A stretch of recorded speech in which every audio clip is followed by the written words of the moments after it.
you could say a little bit about yourself, just general introduction.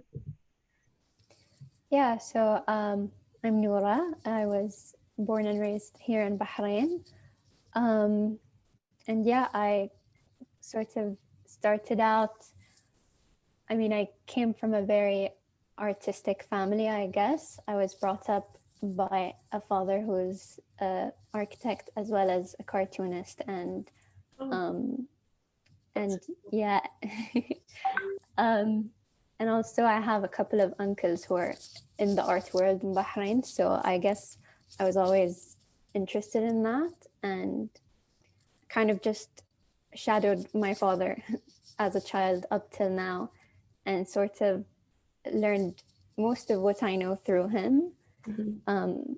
And yes, and because he's a political cartoonist, I guess I always focused on human condition and human behavior because that's usually what he would focus on. So looking at how peace and war interact in all these different scenarios of very diverging ideologies of people. Um, and yeah, and I ended up studying architecture because I like to think of architecture and art as sort of companions because architecture is kind of like the canvas or the stage that sort of sets the scene for personal narratives. And so that got me really interested in architecture because I've always wanted to think about how do you maximize the kind of experience a person has so that they can unleash their fullest potential through artwork or through whatever it is they like to do on their daily basis. And yeah, so I like to do both now. That's kind of what I'm up to. Um, yeah, sort of a marriage of both. So moving from that point, could you explain a little bit more in depth about the work that is exhibited in the Artist Story exhibition? Carry Me Home, it's called, isn't it? Yeah, I did that piece after I came home from work one day. Um, and I had realized that I'd driven home and like I don't remember what the drive felt like. I just like I was on autopilot and I just drove all the way home and I reached home and I was like, oh wow, I'm here. And yeah, and I didn't really think about it. And so then I was sort of reflecting on that and thinking about how um, we have these moments of consciousness and in consciousness and sort of jumping, like you can feel your mind going in and out at moments, zoning in, zoning out. And I don't think that we think about that enough, how that kind of affects our psyche. And so I wanted to create a moment capturing that link or that transition um, of sort of being a body versus being a spirit in the air and how those two work together. Um, and Yeah, yeah, you can I definitely guess. see that in I did want to ask like how you navigate your way through exploring these difficult topics, like sometimes controversial topics, while living in Bahrain when it can be restricted in terms of like political yeah political Yeah, yeah, and even like social boundaries and stuff like that. yeah. I remember when I first started posting my drawings or like any sketches that I would do on my Instagram, and I had a lot of family members who would be like, why are you drawing this depressing stuff? Like, be positive. And I feel like a lot of the mentality here is to be to be grateful with your reality and to work with that Mhm. and to maintain positivity. And that's great. But I wanted to sort of highlight, you know, these controversial topics or any of my personal traumas or things that I struggle with, because it just feels more authentic to me. That's the thing I want to release, to get out of my system. Yeah. And you do get backlash a lot of times from things being taboo. And I don't think you can stop that, but you have to be willing to discuss why you're making the artwork that you're making, and not just shutting yourself out from society. You're making these statements because you want to have a conversation. Yeah. You want there to be dialogue. So I mean, the getting criticized or like being told that your work isn't what they want to see, I think that's good, because it opens up a discussion about the work that you're making. And it almost proves your point that they are taboo subjects, and that even though it might be that you're getting criticism, it's still working because you are inciting a conversation. Yeah. And what's the point? I mean, if your work isn't saying anything. True. Yeah, very true. Yeah. So yeah, leading on from that, how do you feel about the arts becoming so digital now, and obviously the rise of companies like Artist Culture and a lot of online gallery spaces, Instagram galleries?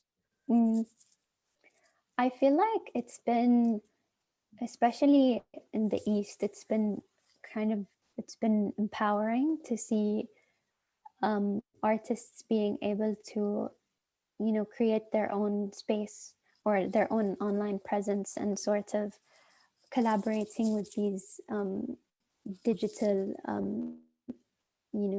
galleries and exhibitions, because it erases any of the difficulties of like being in the right place at the right time, and having to deliver to a specific place and all that. It's much more accessible. I do feel like, I mean, I would still prefer to see a piece in real life, you know. Yeah, definitely.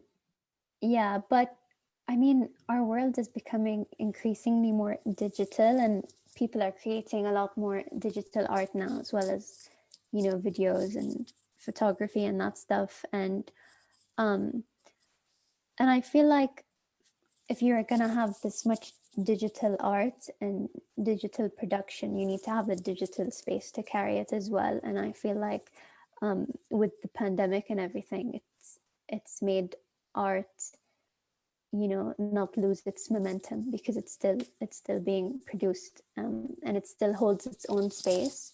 So I like how accessible it's made everything. In terms of my own practice with like digital art, I I've recently started working digitally. So the piece that I have now at your exhibition it's done digitally, and I feel like I still like to do a lot of traditional pieces with traditional mediums, because it's different having the feel of a pencil and stuff. So I don't think that one is a substitute for the other. I think they work together. They're different mediums of art, and they're just, digital is just as serious as traditional. Definitely, yeah. So yeah, I think it's I I think we're just seeing like the beginning of what the digital space can handle. I think there's a lot more to it. Yeah, I think there's a lot of potential. Yeah. So that was going to be my next question. Kind of, how did you adapt? Was it hard to adapt your practice during the pandemic? Like, did you start with painting or more traditional mediums and then switch to digital drawings because of moving online, or was it more that was the natural progression, like that you felt Mm. your artist? Well, I had like just started dabbling with digital art, like maybe like 6 months before the pandemic hit, or like a year or something. So I was still experimenting with it. So I was really excited to practice on my digital art. I was like, okay, now since everything is online, might as well make digital art that can be displayed, with full resolution and everything. Um, so I just started trying to figure out all the different things that I can do with digital art. But then about like 4 months ago, 4 or 5 months ago, I started missing, the feel of a pencil or a paintbrush, and now I'm sort of going back to basics and trying to go back to traditional art, because your hand does need a break from, an Apple pencil, because you get too comfortable with it, and then you kind of forget. You don't forget your skills, but like your hand loses that automatic response, so you have to go back to it. I think it's like as well, like your eyes need a break, like the always looking at a screen. Yeah, yeah, because we're constantly looking at screens now. Yeah. Um, so I was just gonna ask what do you think will happen to all of these digital initiatives and platforms after COVID hopefully ends and there is more opportunity for physical exhibitions? Do you think that it will? I Yeah, I'm I'm not sure if these digital platforms will stay entirely digital, yeah, um, because a lot of them started out digitally because that was the only option available because of COVID. Um, I do think that some of them can sustain themselves digitally. Like I was saying before, I think it's just the beginning of how the digital space can function. I think there are going to be a lot more creative responses to how you can present something online, the different ways you can create an emotional connection with the person on the other end of the screen. Um, but I do think people will be excited to go back to seeing a piece in real life and sort of taking in the entire experience that the curator has put together. yeah. Um, because a few galleries have opened back up in Bahrain, and I remember going back to one for the first time in a long time and feeling overwhelmed in the best way. And so I think people will be excited for that.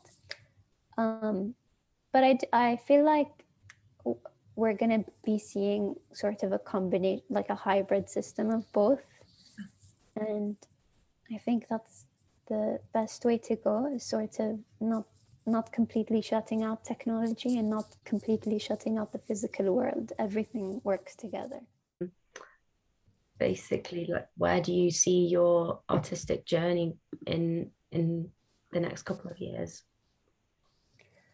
Um, Or where do well, you want it to hmm, it's a big question. go? Um, I feel like, well, I'm continuing my studies in architecture now, um, but that still goes in tandem with my art.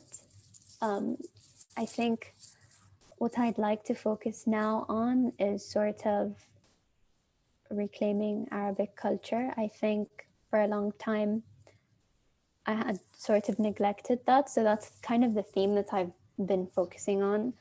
I'm not sure if that's like a 5-year plan or like just for the next bit of time where I want to sort of focus on this theme of mostly loss of language. I think like my Arabic, my formal Arabic is not as great as my English, which is a bit embarrassing.